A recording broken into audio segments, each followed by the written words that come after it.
Durante séculos, a humanidade tenta fazer algo impressionante: usar a pura lógica para tentar provar um conceito totalmente abstrato. Gigantes da antiguidade, como Platão e Aristóteles, e mentes supermetódicas como Wolff, colocaram uma energia monumental nisso. O objetivo? Simplesmente estabelecer as chamadas provas racionais da existência de Deus. Nesta nossa análise de hoje, a gente vai mergulhar direto nessas ideias, entendendo exatamente como esses argumentos foram estruturados e debatidos ao longo da história, indo direto nas nossas fontes originais.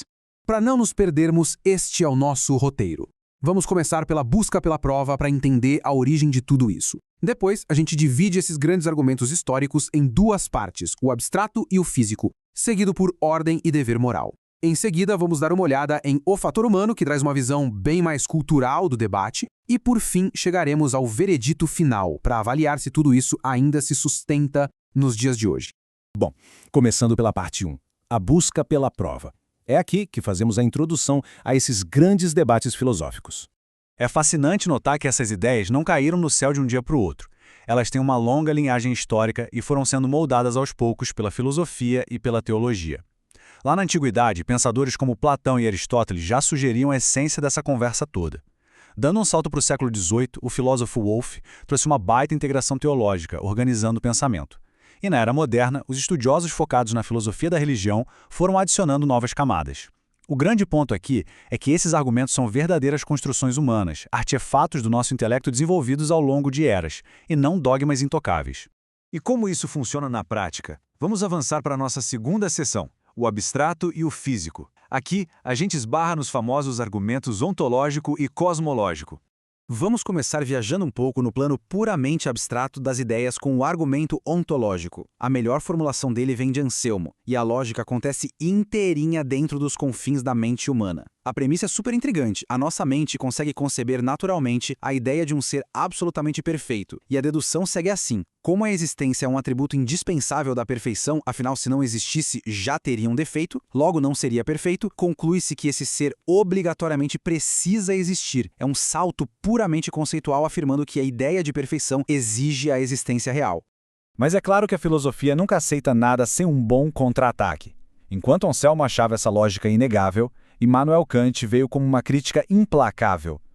Kant bateu na tecla de que um pensamento abstrato, por mais elaborado que seja, não consegue provar uma existência objetiva e real no mundo. Ter uma ideia na cabeça não materializa essa coisa magicamente na realidade. Ainda assim, só para se ter noção de como o tema divide opiniões, o renomado filósofo Hegel chegou a aplaudir a dedução de Anselmo, chamando de um argumento simplesmente magnífico. Então, saindo do território puramente mental e pisando no mundo físico e observável, a gente encontra o argumento cosmológico. Aqui a espinha dorsal é a inegável lei de causa e efeito.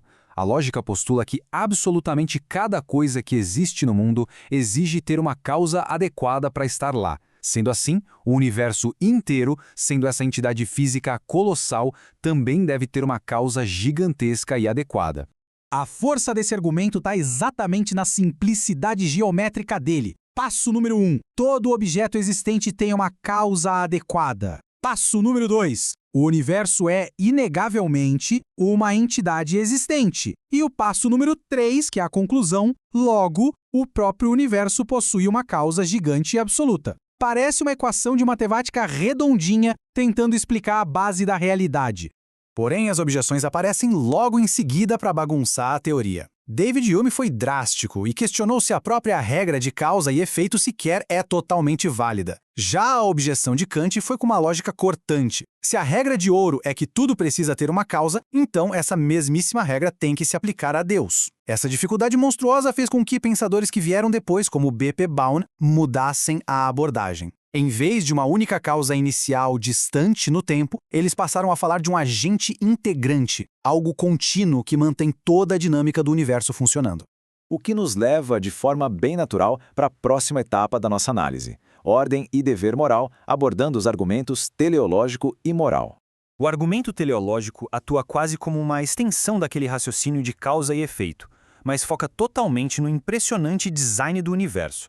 A ideia básica é que o mundo mostra o tempo todo e em todos os lugares níveis absurdos de inteligência, ordem, harmonia e propósito.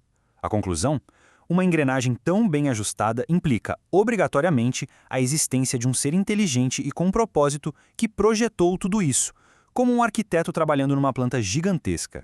E tem uma citação do estudioso Wright que ilustra isso de forma brilhante, adicionando um peso acadêmico tremendo. Ele diz que essa ordem indica apenas a provável existência de uma mente que, ao menos em considerável medida, controla o processo do mundo. O próprio Kant, que criticava tudo, admitia que este era de longe o argumento mais forte. Mas tem uma ressala técnica gigante aí. Provar que existe um arquiteto que organizou e montou as peças não é a mesma coisa que provar que existe um criador absoluto que fez tudo surgir do mais absoluto nada.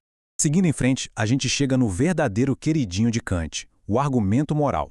Agora a gente para de olhar para as estrelas e passa a olhar para a nossa bússola interna, a consciência. A base está no reconhecimento do sumo bem, daquela intuição humana sobre a justiça. E também numa observação super incômoda da vida real, a imensa desigualdade entre ter uma boa conduta moral e ter prosperidade na Terra. Pessoas boas sofrem, pessoas ruins prosperam. A lógica dita que essa injustiça visceral clama por um nivelamento final no futuro, o que acaba exigindo a figura de um juiz árbitro sagrado, santo e justo para equilibrar a balança do universo.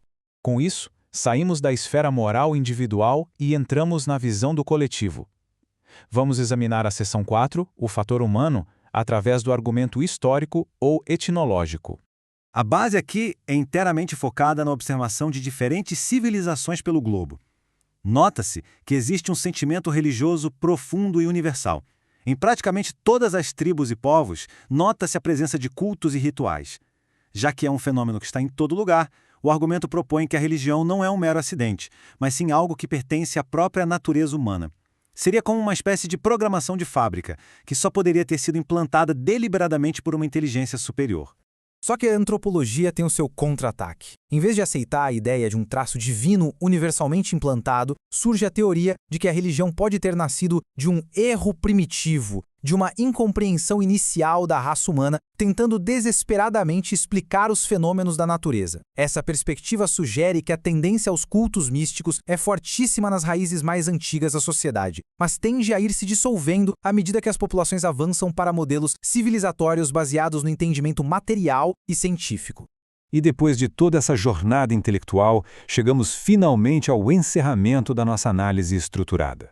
O veredito final: testemunha, não argumentos.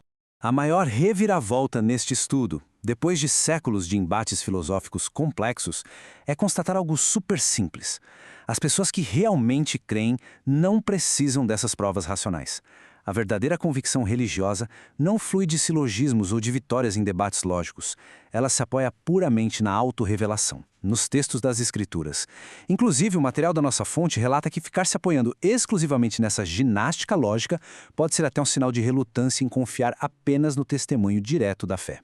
Mesmo assim, é impossível ignorar o ciclo de prestígio dessas ideias na academia. Kant puxou a fila ao desacreditar esses argumentos de forma pesada. Inspirados por isso, muitos teólogos sociais e filósofos modernos chegaram a descartar essas provas como se fossem sucata conceitual. Mas, provando que a filosofia vive de ciclos, a gente vê hoje grupos contemporâneos como os neoteístas resgatando o apoio e a validade desses conceitos. Surpreendentemente, nos dias atuais, o interesse por essa estruturação lógica volta a crescer com força. Para fechar a conta, qual é o verdadeiro valor prático de tudo isso hoje? A resposta é que eles não funcionam como provas infalíveis e exatas que forçam a aceitação humana sem deixar espaço para dúvidas. Em vez disso, o papel atual deles é servir como testemunha, interpretações super válidas da realidade. Eles ajudam a interpretar a complexidade da revelação no mundo natural. Mais importante ainda, eles provam que existe um caráter incrivelmente razoável e intelectual em manter a fé. Quando bem embasados, formam uma teia de probabilidades tão densa que se tornam uma barreira muito dura contra a simples incredulidade. Para terminar a análise, fica aqui uma reflexão que nos leva lá de volta aos tempos de Platão e Aristóteles. Se todo o imenso esforço da nossa pura razão continua não sendo capaz de entregar aquelas provas absolutas e inquestionáveis, seria o caso de admitir que o verdadeiro alicerce da crença reside numa dimensão permanentemente muito além do que a lógica humana consegue mapear? É uma daquelas perguntas que desperta a vontade de entender ainda mais os mistérios do pensamento. Fica o convite para continuar observando e buscando conhecimento com bastante entusiasmo. Um abraço e até a próxima análise.